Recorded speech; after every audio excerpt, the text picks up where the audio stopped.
프랑스에서 매년마다 그 세계적인 여행 잡지를 발행하는데 미슐랭 가이드입니다. 이 잡지에서 사람들이 가장 관심을 갖는 부분은 식당에 대한 평가입니다. 요리 수준에 따라서 별 하나부터 별 3개까지 표시를 하는데 세계 10위 안에 들어가는 식당 중에서 일본 동경에 있는 식당들이 가장 많다고 합니다.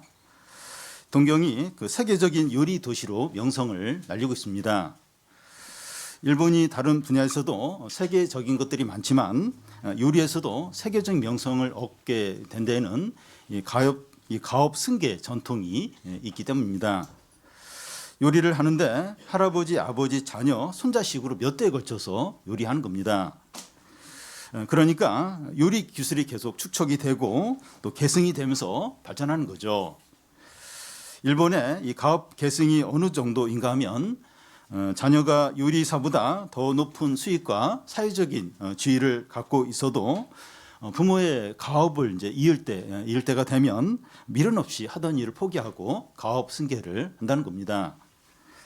이 가업 승계는 그 아버지가 하던 일을 자녀가 배워서 이제 그대로 이제 하는 거죠. 하나님 아버지와 그의 아들 예수님과의 관계가 이 가업 승계로 이렇게 설명을 할 수 있습니다. 예수님이 하나님을 가장 잘 알고 하나님이 행하시는 것을 다 보고 하나님이 행하신 대로 예수님도 행하십니다. 예수님을 보는 게 하나님을 보는 겁니다. 우리는 지난 시간에 그 예수께서 예루살렘 양문 곁에 이 베데스다 연못에서 물이 끓어오르기를 기다리는 38년 된 병자를 치료하는 걸 봤습니다. 예수님은 그에게서 일어나 자리를 들고 걸어가라 하셨어요. 그러자 그는 완전히 치료되어서 자리를 들고 걸어갑니다. 근데 그날이 안식일이었어요. 유대인들은 그 사람이 자리를 들고 걸어가라고 한 사람이 그 예수님이라는 것을 나중에 알고 예수님을 이제 피박합니다.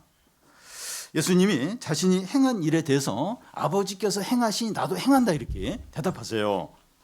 그러자 유대인들은 예수님이 안식일을 범했을 뿐만 아니라 하나님을 자기 아버지라고 하면서 하나님과 자기를 동일시한 것에 대해서 더더욱 예수님을 죽이려고 합니다.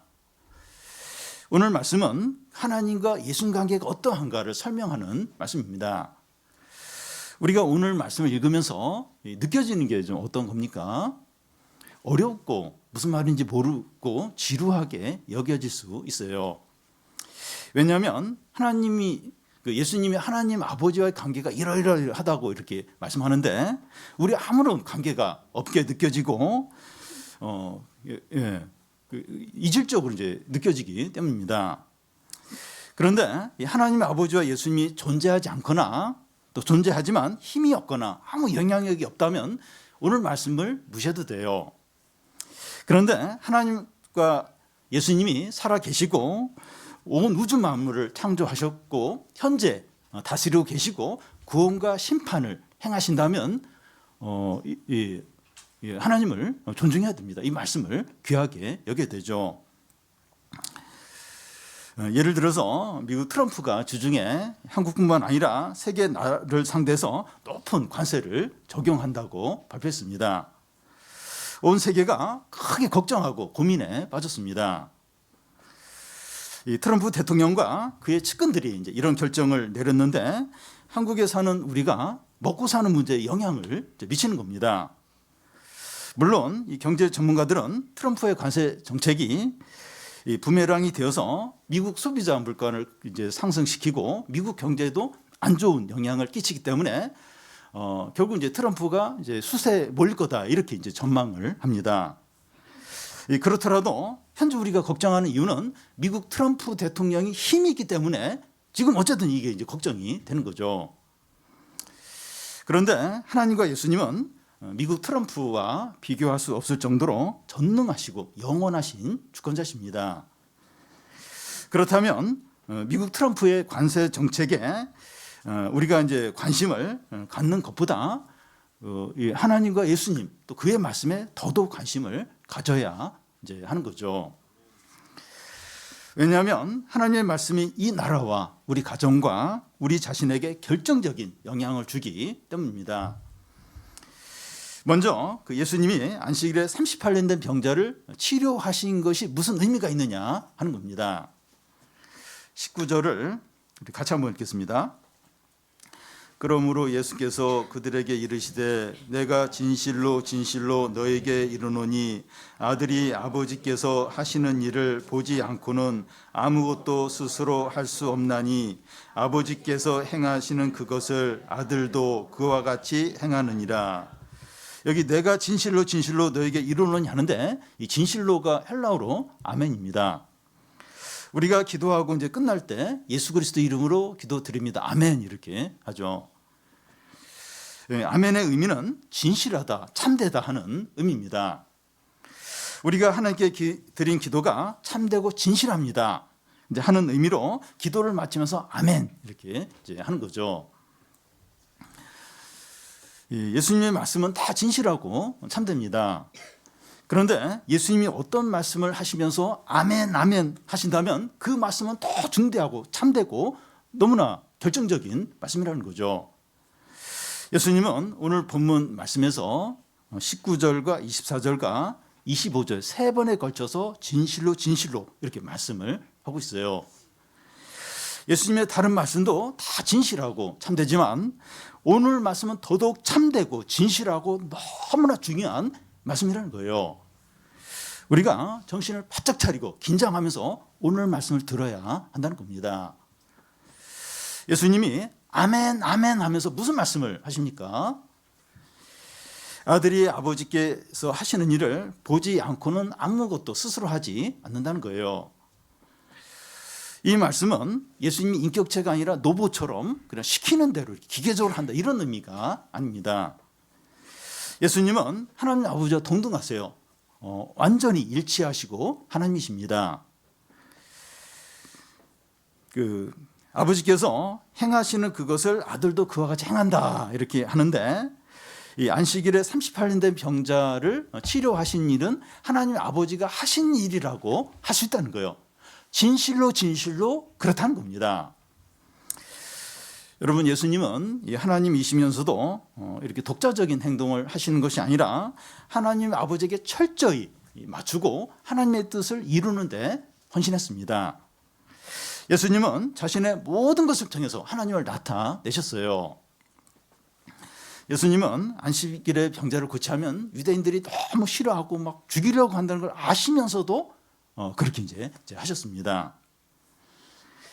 하나님의 뜻을 행하는데 아무것도 주저하지 않고 죽음의 어떤 죽일 그런 위협이 있어도 하나님 뜻대로 행하시는 거예요. 그대로 하시는 겁니다. 우리는 이 그리스도인인데 우리를 통해서 그리스도가 얼마나 나타나는가 돌아봐야 합니다. 우리는 우리 자신을 주장하고 인정받으려고 하고 욕심대로 할 때가 너무나도 많습니다. 우리는 말하고 행동하고 무슨 일을 할 때 하나님이 얼마나 나타납니까? 그리스도인이라고 하면 그리스도가 나타나야 되는 거죠. 우리는 삶을 살면서 뭔가를 하면서 그리스도가 얼마나 이렇게 많이 나타납니까?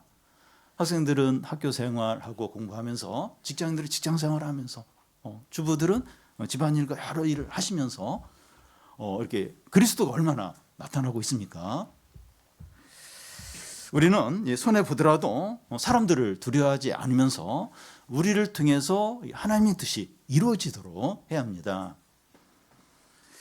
다음은 하나님 아버지와 아들의 관계입니다. 20절을 같이 한번 읽겠습니다. 아버지께서 아들을 사랑하사 자기가 행하시는 것을 다 아들에게 보이시고 또 그보다 더 큰 일을 보이사 너희로 놀랍게 여기게 하시리라. 하나님 아버지가 아들을 사랑해요. 이 사랑은 전인격적이고 영원하고 바늘이 들어갈 틈이 없을 정도로 완전한 사랑입니다. 그런데 하나님이 우리를 사랑하신다고 할 때 하나님이 아들을 사랑하신 것처럼 우리를 사랑하십니다. 어떻게 이렇게 이런 일이 일어날 수 있는가 하면 우리가 그리스도 안에 있기 때문에 그리스도를 사랑하시는 것처럼 우리를 이제 사랑하시는 거죠. 하나님 아버지가 자기 아들을 이제 사랑하신 것이 어떻게 나타나는가 하면 자기가 그 행하는 것을 아들에게 다 보이시는데 그보다 더 큰 일을 보이신다는 겁니다. 여기 그보다 할 때 그가 뭘 가리키는가 하면 38년 된 병자를 치료하신 일을 말합니다. 이 38년 된 병자를 치료하신 일보다 더 큰 일을 보여주어서 우리를 놀라게 한다는 겁니다. 그보다 더 큰 일이 무엇일까요? 그 소개가 되는데 두 가지인데 하나는 그 생명을 주는 일이고 다른 하나는 심판하는 일입니다. 먼저 그 생명을 주는 일을 살펴보면 21절을 같이 한번 읽겠습니다. 아버지께서 죽은 자를 일으켜 살리신 같이 아들도 자기가 원하는 자들을 살리느니라. 하나님만이 생명의 원천입니다. 인간이 아무리 과학 기술을 이제 이렇게 발전시켜도 생명을 만들어내지는 못합니다. 사람과 너무 비슷한 AI를 만들더라도 작은 식물 하나, 작은 곤충 하나 만들지 못합니다. 구약 성경에 보면 하나님이 생명을 주시기도 하고 거두어 가시는 것을 볼 수 있어요. 엘리야가 사렙다 가부의 죽은 아들을 살린 일이나 엘리사가 수롄 여인의 죽은 아들을 살린 일들이 하나님이 생명의 원천이다 하는 것을 보여주는 거죠. 그런데 예수님도 죽은 자를 살리셨어요. 야이로의 죽은 딸을 이제 살리셨고 마리아의 오빠인 그 나사로가 죽었을 때 살렸습니다. 하나님 아버지가 죽은 자를 살린 것처럼 아들도 살립니다. 그런데 아들이 이제 육체의 생명을 살리는 정도가 아니라 하나님의 생명, 그 영생을 주시는 거예요. 육체의 생명을 살리는 그것만은 대단하죠. 근데 그 정도가 아니라 하나님의 생명, 영생을 줍니다. 24절을 보면 내가 진실로 진실로 너에게 이르노니 내 말을 듣고 또 나 보내신 이를 믿는 자는 영생을 얻었고 심판에 이르지 아니하나니 사망에서 생명으로 옮겼느니라. 예수님은 그 영생을 어떤 사람에게 주십니까? 내 말을 듣고 또 나 보내신 이를 믿는 자입니다. 이 영생을 얻으려면 그 예수님 말씀을 이제 듣고 믿으면 되니까 쉬운 일 쉽지 않습니까? 다 동의해요. 동의하고 묻는 질문에 예 이렇게 대답하면 이렇게 영생을 이제 주신다는 겁니다. 의대에 들어가는 것이나 대기업 취업하는 것보다 너무 그런 건 너무 어려운데 천국에 들어가는 건 더 쉽지 않습니까? 그러니까 이 세상에서 어디 좁은 문 들어가는 경쟁률 센 그 뚫고 들어 너무 어려워요. 근데 그것보다 훨씬 천국은 쉬운 거 아닙니까? 그렇지 않습니다. 24절을 다시 보면 그 예수님의 말씀을 듣고 믿으면 심판에 이르지 않는다 이렇게 되어 있는데 여기 심판이 정죄라는 의미도 있습니다. 예수님 말씀을 듣고 믿으면 정죄를 받지 않고 용서를 받는다는 겁니다.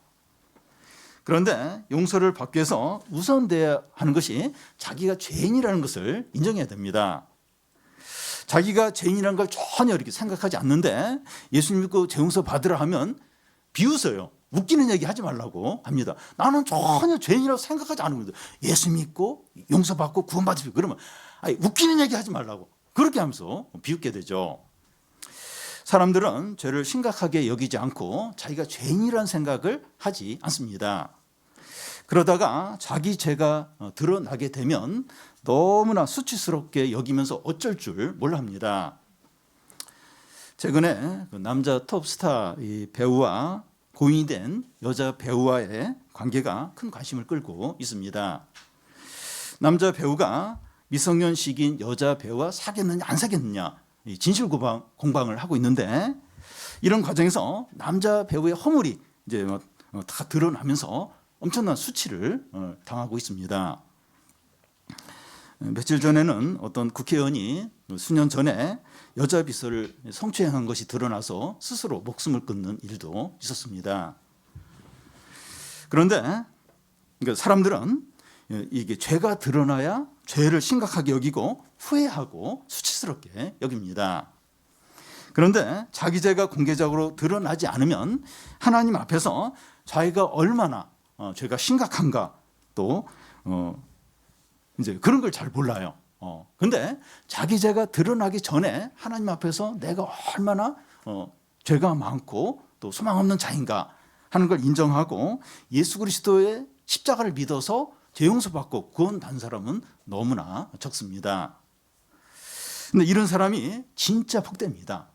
그러니까 다 드러나서 남들도 알고 나도 알고 이럴 때 이제 회개하는 것도 물론 이제 의미가 없는 건 아니지만 제가 공개되지 않았어요. 근데 하나님 앞에서 내가 얼마나 큰 죄인인가 알고 회개하고 그리스도 십자가를 믿고 죄 용서받고 이 사람이 진짜 복됩니다. 진짜 이 사람이 행복한 사람입니다. 건강한 줄 알았는데 건강검진을 통해서 암이라는 것이 드러나서 조기에 빨리 치료해서 건강하게 되는 사람과 같은 거죠. 자기가 철저한 악한 자이고 너무나 더럽고 소망 없는 죄인이라는 것을 인정하고 예수 그리스도 십자가를 믿는 사람은 심판에 이르지 않고 사망에서 생명으로 옮겨지고 영생을 얻는다는 겁니다.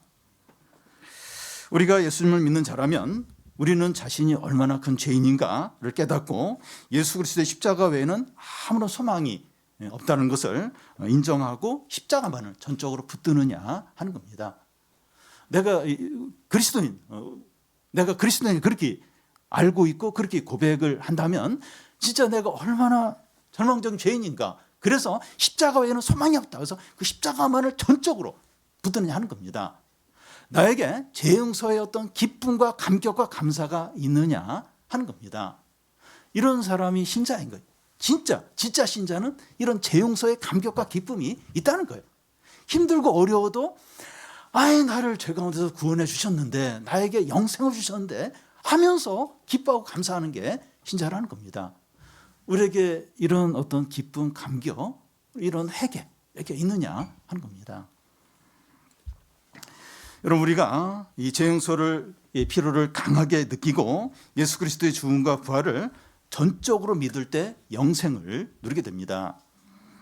지금 여기서 영생의 삶을 사는 겁니다. 그러면 그 영생이 무엇입니까? 26절을 같이 한번 읽겠습니다. 아버지께서 자기 속에 생명이 있음 같이 아들에게도 생명을 주어 그 속에 있게 하셨고, 영생이 뭔가 하면 하나님 아버지와 아들 안에 있는 생명입니다. 영생은 하나님의 생명입니다. 우리가 하나님과 그의 말씀을 듣고 믿을 때 하나님의 생명을 얻게 되고 하나님의 생명으로 살게 됩니다. 우리에게 육체 생명이 있죠. 그래서 지금 여기에 있고 또 뭐 이런저런 일도 하고 육체 생명이 있기 때문에, 그런데 신자인 우리에게 하나님의 생명이 주어지는 겁니다. 그러면 우리가 그 하나님의 생명으로 살아가는 게 어떤 겁니까? 하나님의 지혜와 능력으로 살아간다는 것인데 부족할 것이 없고 두려울 것이 없습니다. 이 풍성하고 능력 있고 만족이 있어요. 그러니까 하나님의 생명으로 살 때 뭐 눈에 드러나게 막 뭔가 이렇게 뭐 엄청난 뭐 그런 일이 일어나지 않다 할지라도 본인은 알아요. 풍성한 거예요. 어떤 능력이 있는 거예요. 참 이렇게 너무 절망적이 힘든데 막 어떤 능력이 나타나는 거예요. 그리고 만족이 있는 거예요. 만족이 이제 있는 겁니다.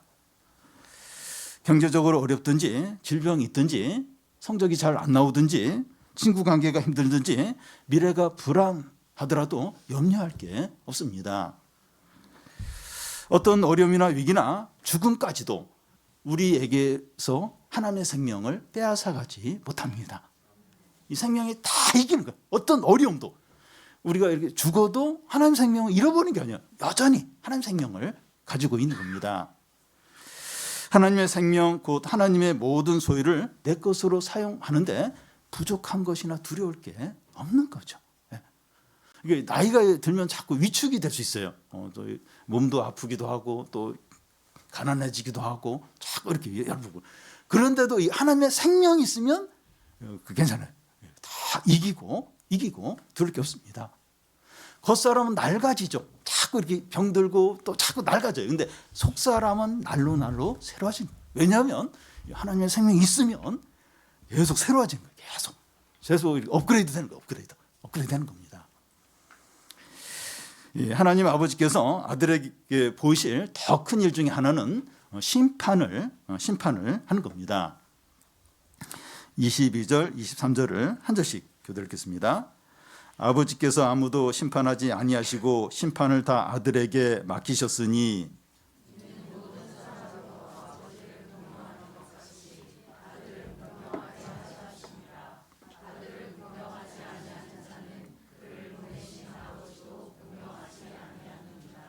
(27절도) 보겠는데요.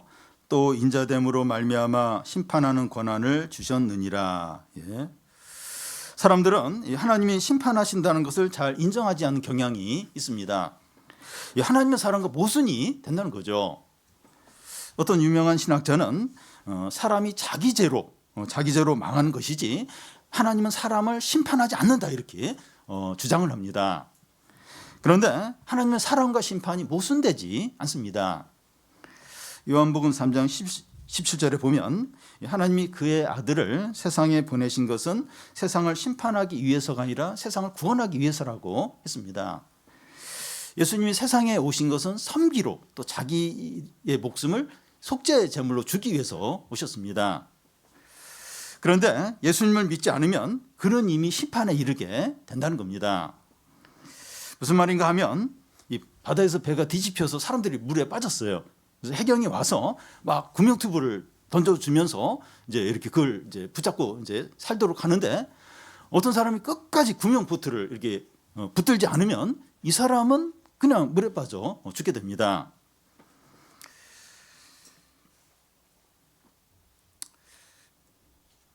그와 같이 이 모든 사람이 죄와 헐물로 죽었기 때문에 유일하게 살 수 있는 길은 예수님을 믿는 겁니다. 예수님은 구원하러 오셨지만 복음을 거절하면 필연적으로 심판을 받게 된다는 겁니다. 그러니까 오직 살 수 있는 길이 이제 그 예수님을 믿는 그것밖에 없는데 그걸 거절해요. 복음을 끝까지 거절합니다. 그럼 이 사람은 어쩔 수 없이 필연적으로 심판을 받게 되는 겁니다. 예를 이제 들면 경북 지역의 산불로 인해서 온 산이 불에 휩싸여 있는데 그 산 속에 어느 집이 있는데 거기에 사람이 있다는 거예요. 그런 제보가 왔습니다. 그래서 소방대원들이 목숨을 걸고 헬기를 타고 그곳에 갔어요. 그래서 거기 있는 사람들 막 이렇게 그 헬기로 해서 이렇게 구조를 하려고 하는데 끝까지 거부를 하는 거예요. 헬기 안 타겠다고 계속 거부를 하는 겁니다. 그래서 이 사람이 죽게 되면 이 사람의 죽음에 대해서 사람들은 슬퍼하지 않을 거예요. 오히려 비난을 할 겁니다. 아니 그렇게 목숨을 걸고 갔는데 그걸 거절했네, 이러면서 비난을 받게 되죠. 심판을 받는 사람은 더 이상 변명하거나 할 말이 없다는 거예요. 은혜를 베풀어서 하나님의 아들이 와서 십자가 죽고 그걸 믿으면 그 구원을 받는다. 그렇지 않으면 멸망한다. 근데 안 믿는 거예요. 그래서 심판을 받게 된 사람은 할 말이 없다는 거예요. 변명할 게 없다는 겁니다. 하나님의 은혜를 짓밟은 것이기 때문에 그 죄가 더더욱 무겁다는 겁니다. 누군가 재판을 하려면 그만한 자격이 있어야 됩니다. 하나님의 아들이 사람들을 심판할 자격이 무엇입니까? 27절에 보면 인자됨입니다. 인자는 사람의 아들을 가리키는데 하나님의 아들이 사람이 된 것을 말합니다. 예수님이 사람이 되셔서 고난을 당하시고 버림당하시고 십자가에 죽으시고 부활하셔서 하나님 보좌 우편에 앉으셨습니다. 이게 인자가 됐다는 그런 의미입니다. 하나님 아버지께서 그 인자에게 세상을 다스리고 심판한 권세를 주셨습니다.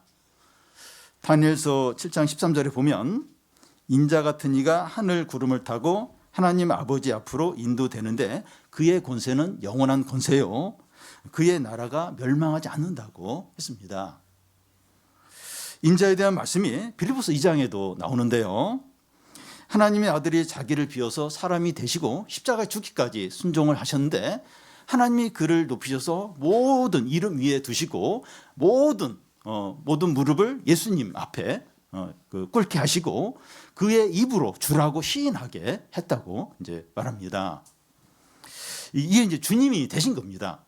이제 우리 주님 이렇게 부를 때 이런 의미가 있는 거예요. 하나님의 아들이 인자가 되시고 그리고 이제 주님이 이제 되신 겁니다. 주님이신 하나님의 아들이 모든 사람들과 모든 영을 심판하십니다. 그래서 모든 것들이 주님이신 하나님의 아들을 공경을 해야 합니다. 모든 사람들은 하나님의 아들을 공경하게 되는데 지금 믿음으로 자발적으로 공경을 하든지 아니면 나중에 심판받으면서 어쩔 수 없이 무릎을 꿇으면서 이렇게 공경을 하든지 둘 중에 하나입니다. 지금 믿음으로 우리 주님을 사랑하고 의지해서 순종하시기 바랍니다. 그러면 하나님의 아들이 심판을 어떤 식으로 행하십니까? 28절, 29절을 한 절씩 교대 읽겠습니다. 이를 놀랍게 여기지 말라. 무덤 속에 있는 자가 다 그의 음성을 들을 때가 오나니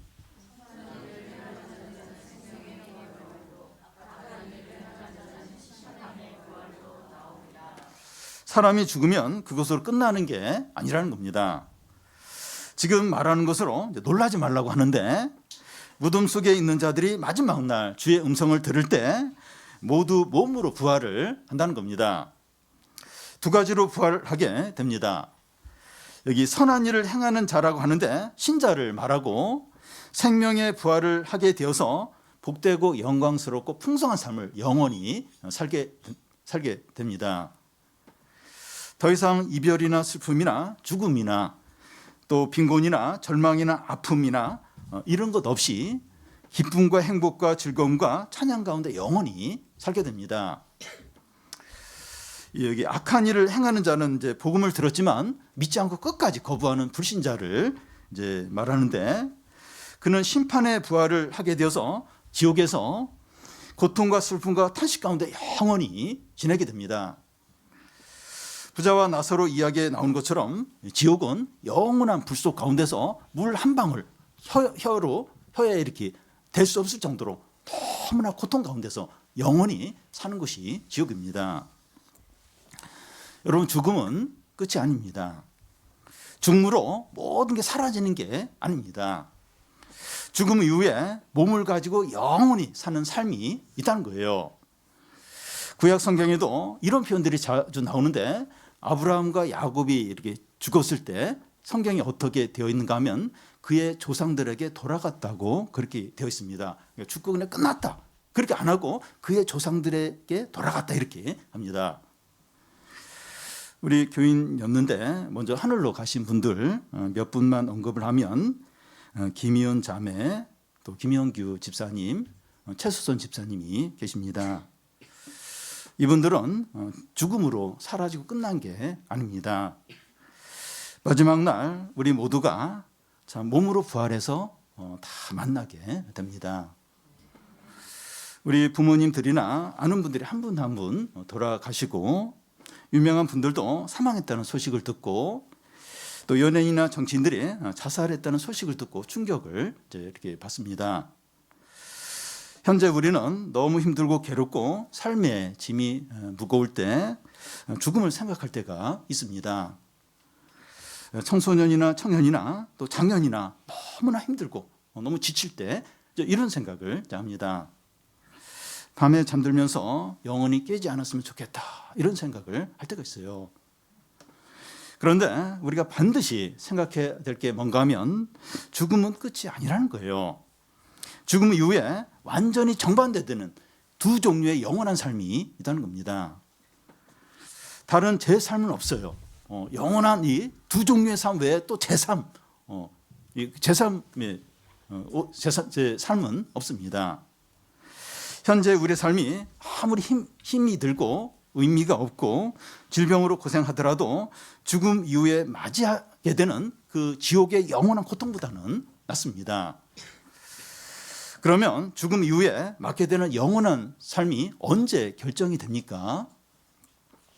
25절 중간을 보면 죽은 자들이 하나님의 음성을 들을 때가 오나니 곧 이때라 듣는 자는 살아나리라. 여기서 이 죽은 자들이란 영적으로 죽은 자를 가리킵니다. 지금 불신자를 이제 가리키는데요. 그런데 이 불신자가 하나님의 말씀을 듣고 믿으면 살아난다는 거예요. 영생을 갖게 된다는 거죠. 그러니까 이 불신자인데 지금 불신자인데 이 하나님의 말씀을 믿고 듣고 믿으면 살아난다는 거예요. 영생을 갖게 된다는 겁니다. 이런 일이 언제 일어납니까? 곧 이때라 하는데 지금이라는 겁니다. 우리의 영원한 운명은 지금 여기서 하나님 말씀, 곧 예수 그리스도에 대한 태도가 어떠냐에 따라서 결정됩니다. 지금 예수님에 대한 우리의 태도가 어떠냐에 따라서 거듭난 신자냐 불신자냐 하는 것이 결정됩니다. 죽음 이후에 생명의 부활을 하느냐 심판의 부활을 하느냐 하는 것이 지금 우리의 영적인 상태가 그때 드러나는 것뿐이라는 겁니다. 그러니까 여기 보면 그 무덤에 있는 사람이 다 일어나서 이제 마지막 날 이렇게 생명의 부활 아니면 심판의 부활로 해서 천국과 지옥으로 이렇게 딱 나뉘어지게 되는데 그게 언제 결정이 되느냐? 지금 여기서 예수님에 대한 태도에 따라서 결정이 되고 지금의 영적인 우리의 상태가 나중에 죽음 후에 드러나는 것뿐이라는 거예요.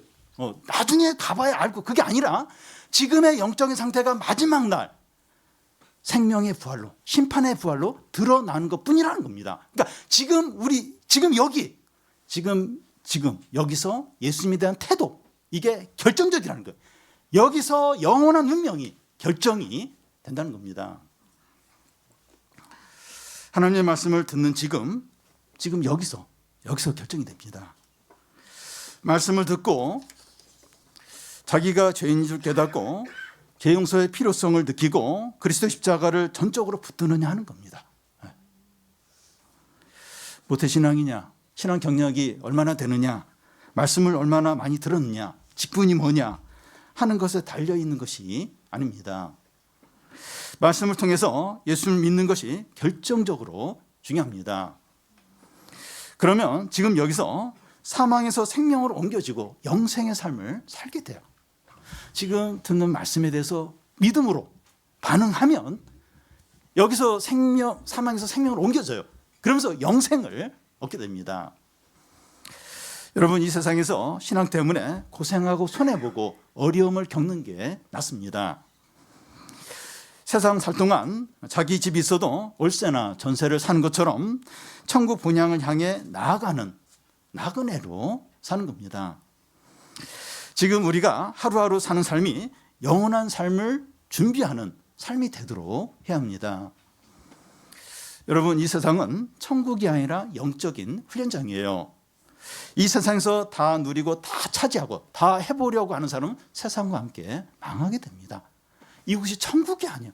믿는 사람인데 그런 분들이 있어요. 그러니까 천국에는 영원한 삶에 관심이 없고 지금 여기서 다 누려야 돼. 복 받아야 되고 다 하고 싶어요. 그러면 이 세상과 함께 망할 가능성이 너무나도 많습니다.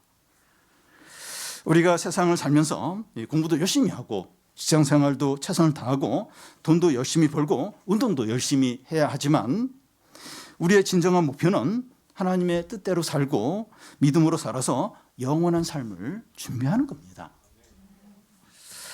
이 세상의 모든 자랑과 영광과 대단한 것들은 풀처럼 곧 시들고 개나리나 목련이나 벚꽃처럼 금방 떨어져 버립니다. 여러분 그거 보잖아요. 얼마나 지금의 권세와 유명한 것과 한순간에 나락으로 떨어지는 거 우리 보잖아요. 보고 있지 않습니까? 우리 모든 성도들이 예수 그리스도와 하나님의 말씀에 믿음으로 지금 반응해서 죄 용서받고 사망에서 생명으로 옮겨지고 하나님의 생명으로 살아가시기를 바랍니다.